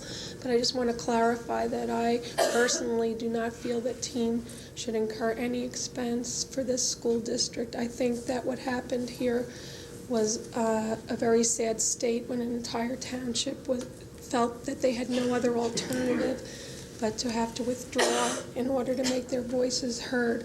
And I'm not up here to discuss that. I just want to clarify because my name was brought up in relation to that. And I believe that I had told the reporter that I thought that she asked about the cost of $43,000, and I said the true cost isn't a dollar amount. The true cost is in the decay of trust that has occurred in this district. So I don't know if my quote was put in the middle of what or whatever, but I wanted to clarify that. And just a couple of other points about reading recovery, which the people so eloquently spoke about. Wouldn't it be wonderful if we lived in a world where all children were read to by their parents every night? But we don't. And North Penn School District is a reflection of the world at large, and we have many children here, for whatever reason, who are not read to every night and don't have the same blessings that many of our children have. And when the reading recovery program would be fully implemented, which it never was, but if it would be fully implemented, it's an in-out program. It's not a program where children stay for years. And as someone else mentioned, you're talking about a half hour a day per child. And you're taking children who cannot function or who become discipline problems in the classroom because they're so uncomfortable that the other children are so ahead of them, and you're giving them immediate success. And you're taking a child who can then be put back into the classroom and mainstreamed and be a success and feel good about himself or herself, and there are some things that you cannot measure with money. Thank you. Thank you, Mrs. Darcy. Anybody else, please? Anybody else? Okay, ladies and gentlemen, thank you. We'll move on to the superintendent's report. Dr. Bose. The first recommendation under the superintendent's report is the one that deals with the placement of 8 modulars for the 1997-98 school year. 2 at Montgomery, 2 at Nash, 3 at North Wales, and 1 at Inglewood, as presented on item 34-97 and recommended for the board's approval. So moved. Motion by Schilling. I need a second. Second by Scher. Board questions to the left? No question. Right? All in favor say aye. Aye. Opposed would say nay. Thank you. It's done, Mrs. Abrams. Okay, go ahead. Recommendation B is for your approval to submit, accept, and operate the Goals 2000 School to Work Grant if awarded by the Commonwealth of Pennsylvania Department of Education in the amount of $250,000 as presented in item 29-97. So moved. Motion by Moses, second by Allen. Board questions to the right, Mr. Schilling? Mrs. Scher? I have a question regarding the scope of this single approval. Traditionally, we've approved to submit and then at a later date approved to accept. In other words, it normally is a 3-step process. I've condensed I see. Can I just ask then, when we reach the point of submission, because I know there were some questions amongst the board about where the funding was being designated and how payroll in itself is a recurring expense that does, by its own nature, grow in dollars. So could we perhaps at least receive a copy of the submission so that if there's any comments or feedback from the board prior to it moving on to the next stage? Certainly, Mary. I will send it. Okay, then I appreciate that, and I will allow you to combine. Thank you. Without complaint. Thank you. Mr. Allen? Mr. Whites? Mr. Mosey? No. All in favor say aye. Aye. Opposed would say nay. Thank you. C is one I hope you find as potentially exciting as I do, and a great thing for North Penn High School, especially as we recognize the achievements of kids here tonight who have excelled academically. C recommends your approval and your support of the continued planning to develop a North Penn High School summer school enrichment experience and an early graduation opportunity with the inclusion of the college level examination program. Now, I emphasize it's requesting your support and your approval of continued planning. Obviously, as things come to a final stage, your approval would be sought, but this simply encourages us with your support to continue planning toward those ends. I do recommend your approval. So moved. Motion by Mosey, second by Scher. Questions to the left? I would just, not a question, I'd just like to say I hope that Mr. Alan Gold is watching tonight, because I know that he was a proponent of something of this nature, and it may not be exactly what he wanted, but I think we're heading in the right direction. Mr. Allen? I just hate to be pesky with certain things, but it's maybe my last chance to say something about this, but I would, in view of the conversations that have gone on tonight about the reading, I would still hope that once we get this going, or in conjunction with, we look into doing the same sort of a program at the elementary grade in the reading. And with that, I wholeheartedly thank you for what you've done in initiating this program. Thank you very much. Mr. Hill? No comment. Sure. Skipping so many people right to me is throwing me off here tonight. I'd just like to say that I think it's an excellent idea. Along with Bill talking about reading, the difference would be that, of course, if reading recovery would be prohibited for parents to self-fund, you'd be talking $5,000 for the tutoring services of reading recovery per parent. And I think we all recognize that an after-school tuition-paid program was, that parents themselves would not absorb that kind of expense. But however, a reading as well as a computer literacy program. I know as we sat here with the review that was given last week, that was only a beginning list of what you see at this time. I think it would be excellent to consider for this upcoming summer if there is a way to incorporate some of the keyboarding and application courses that are so much needed by some of our students that have moved so far into the middle school and high school level without adequate experience. For the level of reports and use that's really expected of them in today's times. So that's just one I'd just like to throw out for Dr. Hassler, that you give some consideration that if we can have something like that on board for this upcoming summer, I think that that's an area that could be very well appreciated and move towards our long-range planning. Thanks. We'll look into it. Okay, thank you, Mr. Schilling. No problem.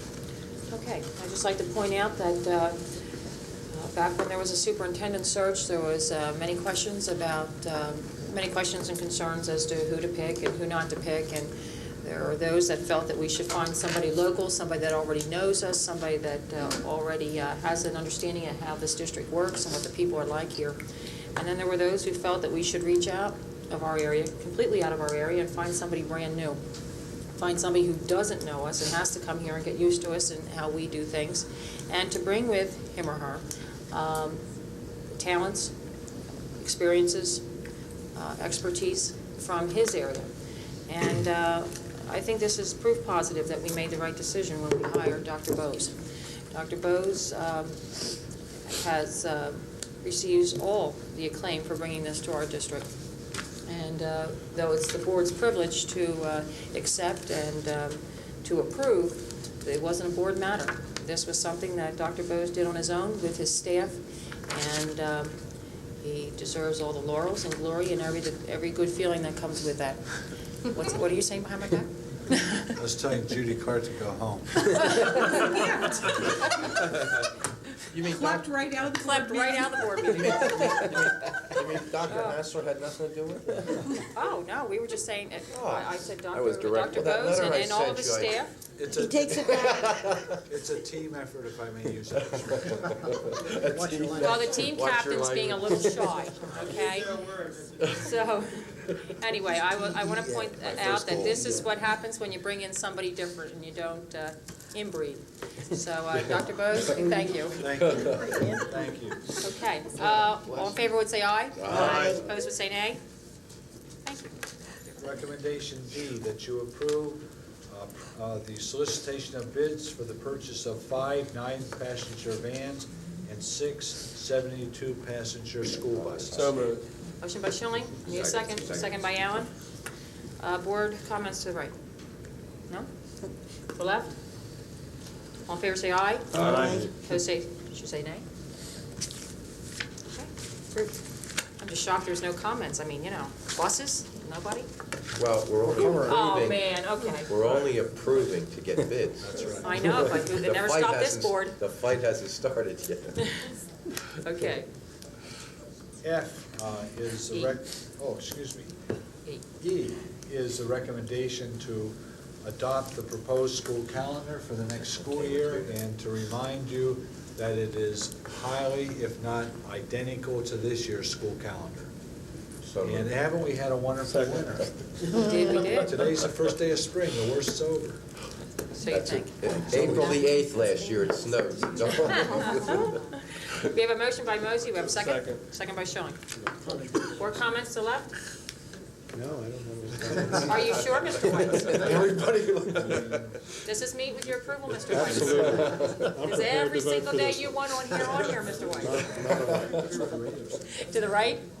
Yes, Dr.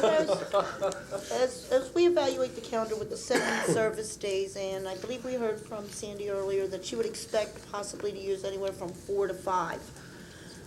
My concern with this calendar was that in the battle over the last contract, there were the justification for some of the additional money that was placed in the percentage of increases dealt with the fact that they were going to give us 2 more days, and that we were going to move from 185 and that there would be 187 days giving the district the ability to add 2 more teaching days. Not just days for teachers to work, but days for teachers to teach students and to expand the student calendar. That comes at a payroll expense of approximately $2.2 million each day that 848 staff members are participating in and in service. That is personnel resource dollar contributions, essentially. I'd like to have serious consideration that while I realize there's a lot of changes taking place and we have some very high-profile needs to be met through this, that we take very seriously how we dedicate these days and the criteria and topic areas that are being employed, and to give some thought to perhaps an arrangement where emergency services can be outside the calendar of some sort. Voluntary basis, I realize, but however, I think teachers are given great opportunity through the resources of our staff development to elevate their pay because of degree improvements and credits that are being earned, which also affect us financially. So it's been the same. I would have liked to have seen us at least move to 182 student days. And the other concern would be that we have never yet really shown early dismissal days, and I know a few of us have been surprised as we've gone through the calendar wondering a specific early dismissal day coming up a little bit more frequently than it used to. Could we receive that? Yes, I was about to say, once you adopt this calendar, then we have a basis for planning. We will certainly give you the complete list of those days. Okay, because traditionally we're waiting until we actually get a printed calendar right before school starts for that. Well, as you know, those are my concerns when there are no snow days in the calendar. With a Friday, on Thursday, if we have 2 or 3 snow days, would you expect that we would be looking to excuse days at the end of the year to allow graduation to take place as scheduled within the same week? I think so. We have this unique situation. If we should have any bad weather, consider for emergency purposes a school closing, we have this problem with spilling over into the early part of the next week, which generally does not guarantee good attendance. You know, we're now in a school for the kids on a Thursday, so if we can always use the Friday of the same week. But if we go longer than that, we have the problem of the school ending on a Monday, which is not a good day to have the last day of school. I don't think that's going to happen. I think Mother Nature is not going to I should say there are no guarantees. But that's this school year. Next school year, our plan is to stay the course and make up the days at the end of the school year. Okay, well, I have found that if a school calendar ends with a Monday and you haven't built in any calendar days, many times you don't have as much of an issue if you're extending within the same week to a Tuesday or a Wednesday or a Thursday. With this calendar ending on a Thursday, all I foresee is that each snow day beyond one we will probably be requested to relinquish for a student body, and that's become a regular habit here. We were fortunate this year, but I don't think that this was a normal year either. Thank you, and I look forward to the early dismissal days also so that we can apply it. Mr. Schilling? No question. Okay. All in favor say aye. Aye. Opposed say nay. Nay. Okay, so noted. Recommendation F, request your approval to accept the gifts as noted for Knapp and Culp Elementary Schools. So moved. Motion by Hill, second by Schilling. Any board questions? All in favor say aye. Aye. Opposed say nay. Thank you. We're moving on to personnel now. The first recommendation is to request your approval for the appointment of 3 professional staff and 2 support staff as presented on 5A-5. So moved. Second. Motion by Allen, second by Mosey. Any board questions? Yes, if I may. Mrs. Clark, if I may, in regards to the special ed, you told us in an earlier memo we needed 1.5 to come to compliance. Correct. This is going to be 2. Didn't we, Ms. Leanne Golden was changed from half-time to full-time, and now Lynn Gross is going to be a full-time as well. Correct.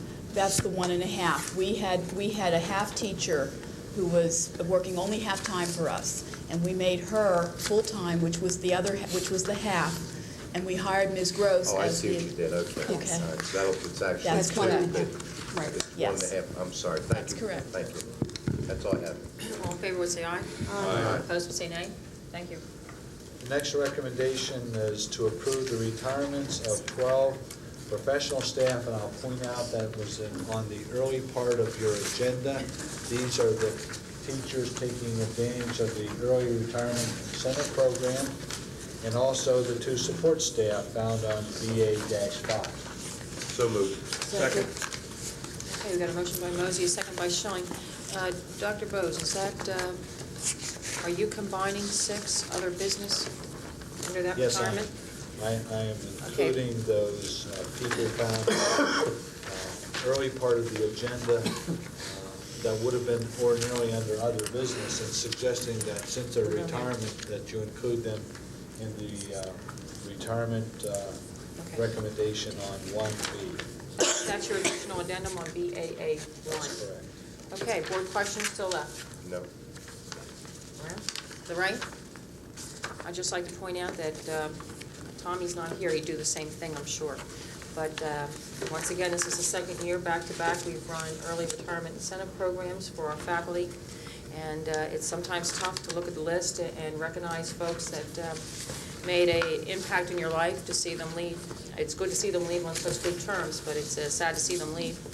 I can't help for myself to point out a good man, a good neighbor in David Rittenhouse, and he will be sorely missed.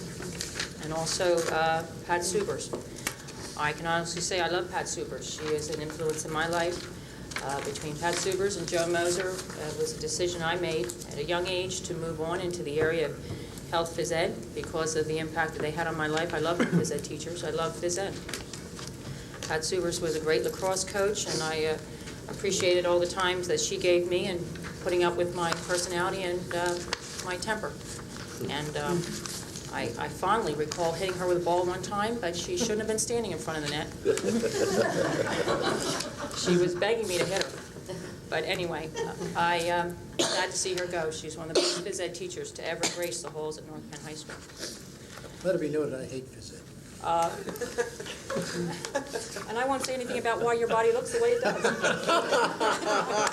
I'll let myself He plays good tennis, though, I'll tell you that. But he can play tennis. He can play tennis. Okay. All in favor would say aye. Aye. Opposed would say nay. Thank you. Next are resignations of 3 support staff found on item BA-5, recommended for your approval. So moved. Motion by Mosey, second by Sharp. Board questions to the left? Any comments, Don? No, not. You sure you don't want to try another comment, Mr. Hill? Board comments to the right? All in favor would say aye. Aye. Opposed would say nay. Thank you. Continuing with personnel, there are position changes recommended that involve 1 professional and 1 support staff found on BA-6. So moved. Second. Motion by Mosey, second by Sean. Comments to the right? To the left?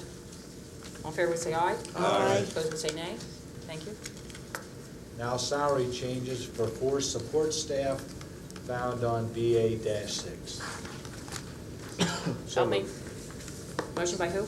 So moved. Mosey, any a second? Second by Sean. Any questions? All in favor would say aye. Aye. Opposed would say nay. Thank you. Finally, the last personnel item, the request to approve leaves for 2 professional staff is presented on BA-6. So moved. Motion by Mosey. Second. Second by Sharp. I'm glad Mosey came tonight. Board questions to the right? To the left? All in favor say aye. Aye. Opposed would say nay. Thank you. There is a recommendation also to approve the additions to the professional and support staff substitute list for the balance of the school year. So moved. Second. Motion by Allen, second by Whites. Board questions? All in favor would say aye. Aye. Opposed say nay. Thank you. And the last personnel item, the approval of additions, changes, and deletions to the extra duty assignments for the 1996-97 school year presented on 36-97. So moved. Second. Motion by Mosey, second by White. Yeah. I heard it. I heard it. Any more questions? Yes, I have a question.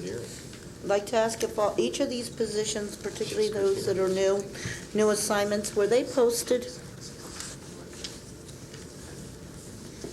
Repeat your question, Mrs. Sharp. I know what the question is. Okay.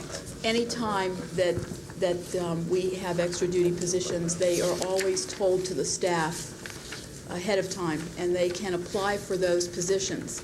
When they do not apply and we have any that are not able to fill, then we begin to seek help from our staff by approaching them. So you're saying each one of these, whether it's a new one that's a new assignment for the soccer or for the volleyball or what have you, if it is a new employee that's been placed there, each of those jobs have been posted prior to the assignment being made? At some point or another, yes. It depends on when. Okay. Any further Thank you. questions? All in favor would say aye. Aye. Opposed would say nay. Thank you. That wraps up personnel, and at this time, I want the student cameramen to change the tape if they would, and if everybody would stay put, we're awfully close to the end of the agenda.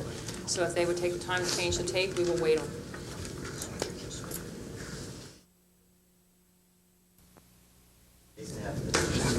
Let him say hello to his mother. So she knows she's still Go there. ahead. Say hi, Mom. Come on, we live for that stuff. Thank you, young man. Ruby was here. Ruby was here. Okay, let's move on. Student travel. Dr. Bose? Recommendation to approve the list of student travel events and activities found on page BA-8, and to take the board's suggestion that you add to it the trip of the decathlon, academic decathlon champs to the national competition in Utah at a cost of approximately $5,000. So moved. Second. Motion by Mosey, second by Scher. Any board questions?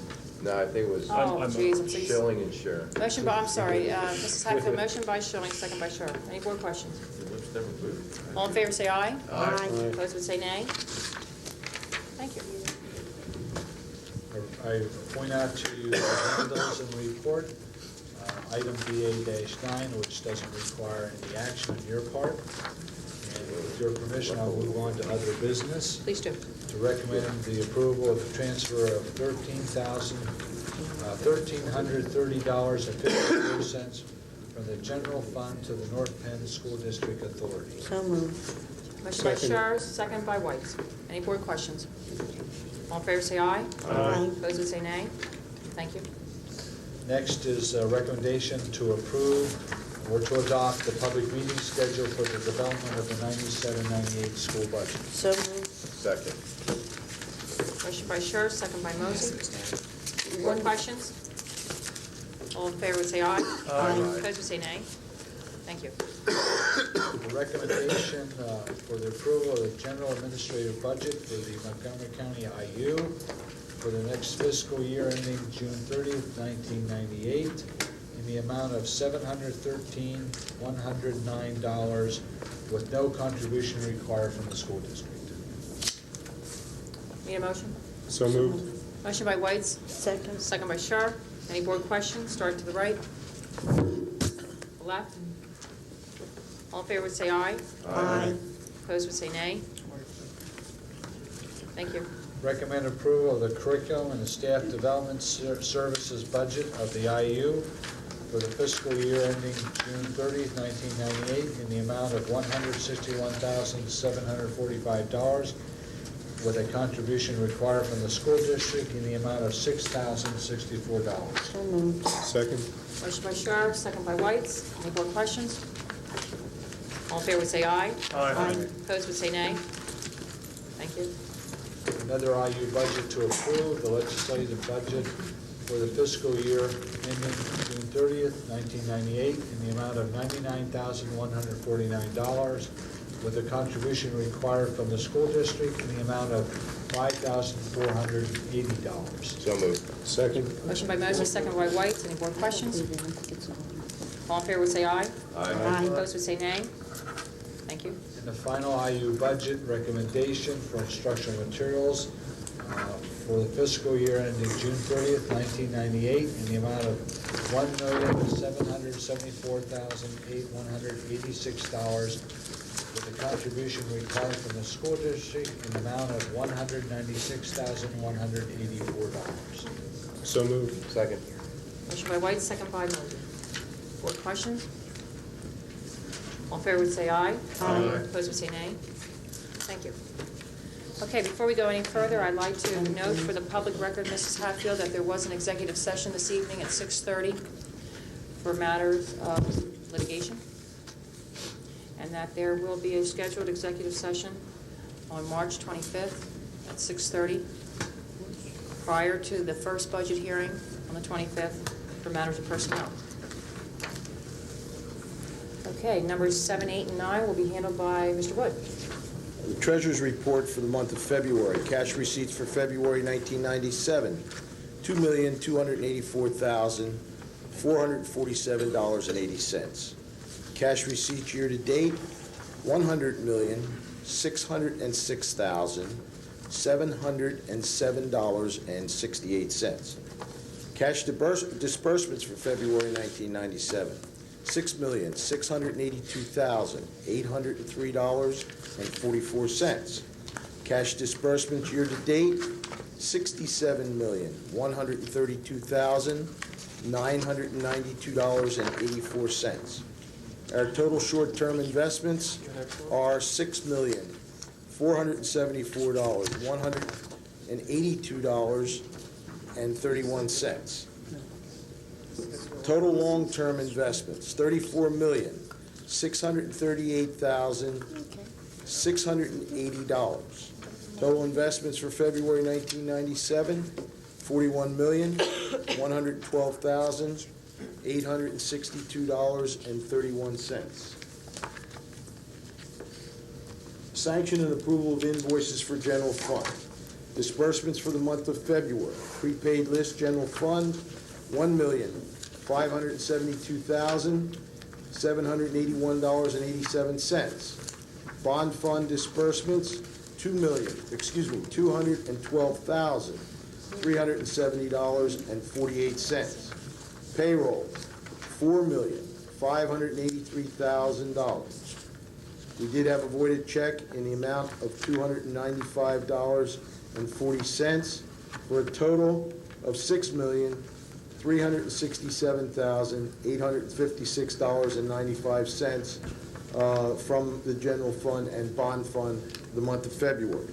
To be sanctioned or approved as disbursements for the month of March from the check register, $836,097.74. I need a motion. So moved. Motion by Allen, second by Hill. All in favor would say aye. Aye. Opposed would say nay. Thank you, Mr. Wood.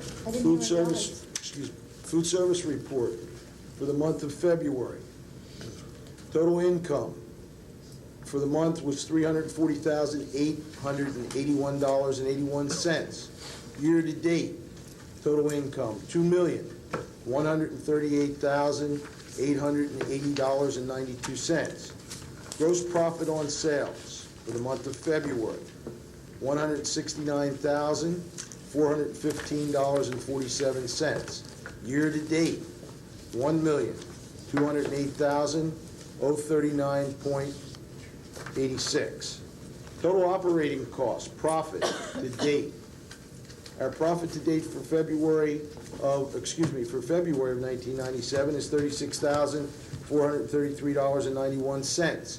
Year-to-date total profit, $212,297.34. Thank you. Okay, thank you, Mr. Wood. Any questions of Mr. Wood? No. No. We won't Thank do that you. to Mr. Wood. Thank you. I'm prepared. He's prepared. He's prepared. Is that just running up front? Federal programs, Dr. Bose. A report. Okay, thank you. Solicitor. Thank you. I have no report. Okay. I'd like to mention under the solicitor's report that the district has put together a conversation, if you will, featuring our solicitor, Frank Bartle, and it's basically a closer look, litigation update in regards to the team matter. As you well know, there's many aspects to that lawsuit that we obviously can't get in full in our local newspapers, nor can we spend an entire evening discussing it here. So we have taken the opportunity, because of Channel 16, to do a special interview. We thank Mrs. Tatum and Ken Weir for that, and we'll be featuring, starting effectively tomorrow, Frank Bartle on his update on the team litigation. May I make a question? I have a question, please, for the solicitor, as it relates also to the board. And another matter regarding a meeting of October 12th. I had requested that we give consideration that with the Act 34 hearing in the second high school coming up, that we be able to play the architect's explanation of that project. And I'd just like to see some consideration given for that film. It again deals with another matter, but we have been cleared by our attorney as far as being able to broadcast that. And I'd like to see us remember There's that also, I believe, a planned request. interview with Mr. Breslin that is Yes. on the agenda for the Community Relations Department. Excellent. Is that before the Act 34? Well, that's what it should be. to do that. It is important to note, Ms. Bengal, that the entire transcript of that meeting, we will have a court stenographer and it will be available. Super. That's a requirement of the Act. Mr. Brewer, anything you wish to add? No, it's okay. Okay, motion to adjourn, please. Second. Okay.